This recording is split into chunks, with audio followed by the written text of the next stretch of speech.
I'm John Murphy. I'm the Director of Cybersecurity Services and Solutions at BAE Systems. Our group is responsible for cross-domain solutions inside of BAE Systems.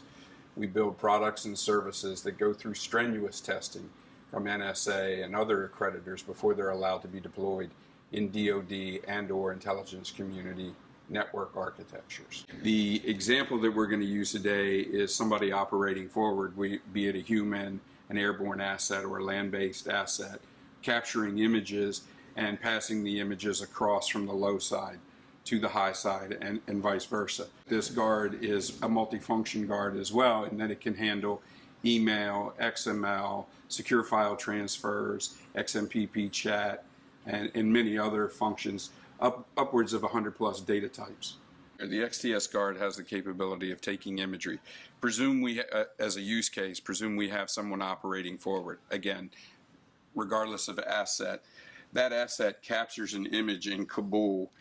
That image that you see here will then be transferred from the low side. This is an on-class system here, to the actual high side. The high side is where the analysts and/or other receivers may be sitting that will capture and manipulate the data and do what they need to do with it to create product, such that we can then put a cursor on target, make a decision, give situational awareness for something that may be happening in Kabul. What we're showing here, a typical network operations center or security operations center, is monitoring the transactions that are taking place. We have rejections and receipts. So you can see here in the case of the US, there were 3,600 roughly transactions taking place on this network where the information was being shared. Moving from unclass to the classified world, not so much from a filtering perspective, but if I'm moving that information from the classified world downward,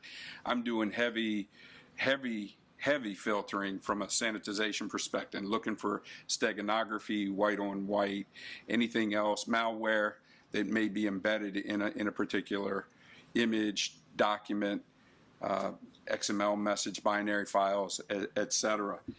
So lastly, on the high side here, whether it be secret, top secret, SAP, SAR, it doesn't really matter to us. The imagery that was captured in Kabul from an unclassed perspective now has made its way to the high side, such that an analyst, somebody operating in the back, can make a decision to allow that asset forward to do what they need to do with respect to that imagery. So in conclusion, when transferring information across classification boundaries, there is a requirement for a cross-domain solution that is resident on the UCD-SMO baseline. What you've just seen is an example of the BAE Systems XGuard, the bidirectional, multi-domain, multi-enclave solution that not only handled the imagery that you saw, but can also handle Word, PowerPoint, email, attachments, XML, pretty much you name it from a data type perspective.